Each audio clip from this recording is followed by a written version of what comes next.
Establishment के दो मकसद हैं, वो पक्के हैं उस चीज़ के ऊपर। मैं आपको बता दूं, एक ये कि इस मुल्क में इस वक्त इतनी बड़ा बहरान है मईशत का कि उसको मसला हल करना है हमने, और अगर वो बहरान जो है और ख़राब हो गया या बिगड़ गया तो ये सारी सियासत ना इधर की रहेगी ना उधर की रहेगी, तो इंटरवेंशन मार्शल लॉ लगाना पड़ जाएगा, तो मजबूरी हो जाएगी, क्योंकि लड़ाई झगड़े की वजह से अगर मईशत ही बैठ जाती है तो वो नहीं चाहेंगे और वो नहीं चाहते। ये मैं कह रहा हूँ कि ये डिस्टेबलाइजेशन जो है ये कंटिन्यू करे।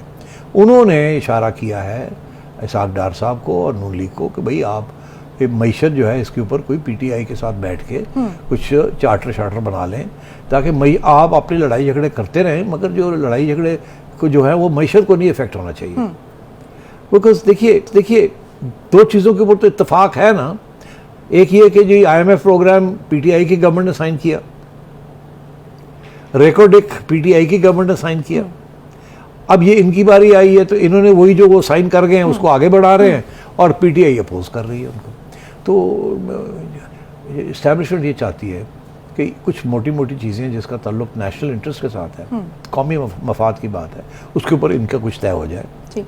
और फिर अगली बात यह है कि जैसे ही वो कुछ तय होता है और कुछ कॉन्फिडेंस बिल्डिंग होती है तो फिर इलेक्शन भी 2-3 माह जल्दी हो सकती है। ठीक, तो क्या ये मुलाकातें इसी सिलसिले में हो रही हैं? ये जो अयाज सादिक साहब और तारड़ साहब, आज़म नज़ीर तारड़ साहब मिले हैं सदर से, और इससे पहले इसहाक डार साहब की मुलाकात हो चुकी है, 3 मुलाकातें हो चुकी हैं। बिल्कुल ऐसे ही है, और मैं समझता हूँ कि खान साहब ने भी तस्लीम किया कि मुलाकातें हो रही हैं, कोशिश हमारी हो रही है कोई रास्ता निकले, और इसीलिए खान साहब एक तरफ धमकी देते हैं, दूसरी तरफ टाइम भी देते हैं कि चलो जी बात करो बात आगे बढ़ाओ।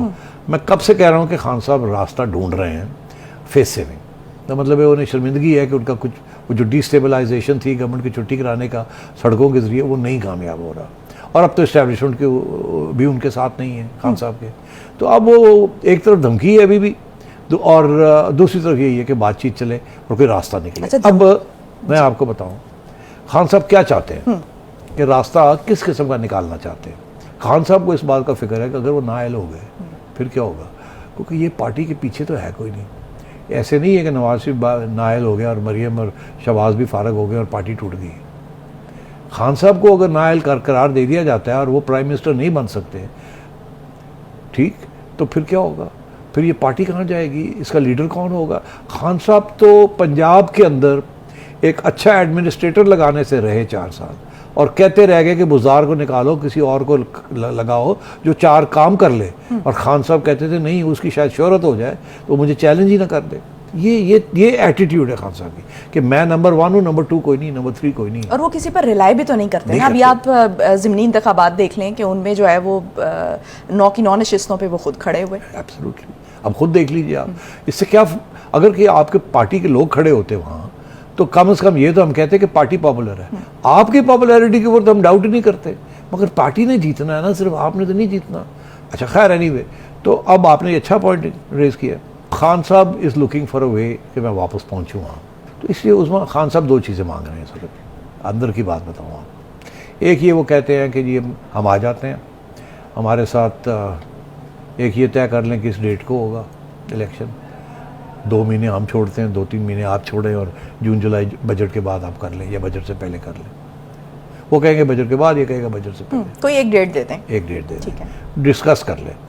दूसरी चीज़ ये कि वो कहते हैं कि एक कानून पास करते हैं कि वो जो कानून नून लीग ने और पीटीआई ने मिल के आर्मी चीफ की एक्सटेंशन का किया था, ये चाहते हैं कि अब फिर से एक दफ़ा मिल लिया जाए।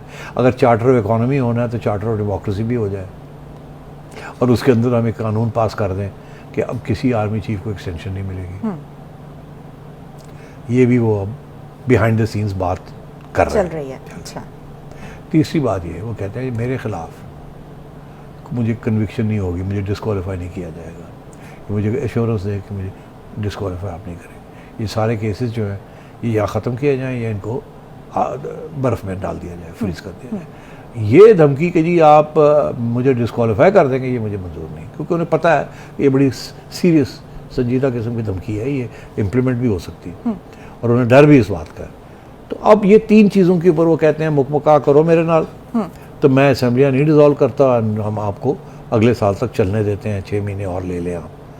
तो ये बात है, ये जो बातें हो रही है ना प्रेसिडेंसी के अंदर, ये इधर घूम रही हैं सारे, और खान साहब वक्त दे रहे हैं कि ये बातें कहीं पहुंच जाएं, ये ना हो कि मैं असेंबलियाँ डिज़ोल्व कर दूं फिर तो रास्ता ही कोई नहीं वापस आने का।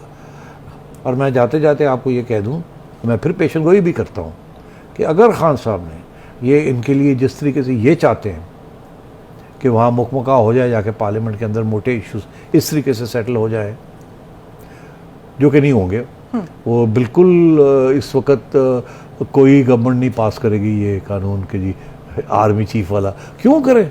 इस वक्त तो आराम से बैठे हो, तो खान साहब वाला ही रवैया होगा ना, तो क्यों करें? 3 साल तक वैसे भी टेंशन कोई नहीं टेंशन, तो क्या ज़रूरत है करने की, एक नया महाज खोलने की? तो इसलिए मैं समझता हूँ कि खान साहब को फिक्र इस बात का था कि वो डिस्क्वालीफाई ना हो जाए।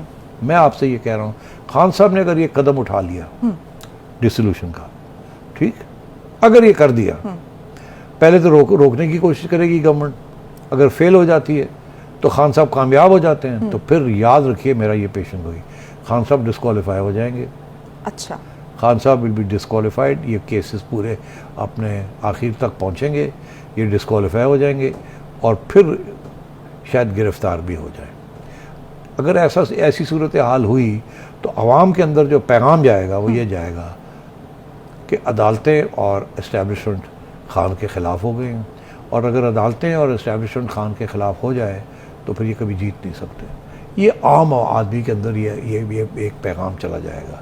तो अगर उस सूरत में खान साहब फिर भी इलेक्शन को लड़ते हैं, खुद तो लड़ नहीं सकेंगे, पार्टी लड़ती है, तो पार्टी नहीं जीत सकेगी इलेक्शन। तो मैं ये समझता हूँ खान साहब को बड़े गौर से सोचना चाहिए कि ये किस तरफ ले जाना चाह रहे हैं, क्योंकि जहाँ ये ले जाना चाह रहे हैं वहाँ जाएगा नहीं ये मुल्क।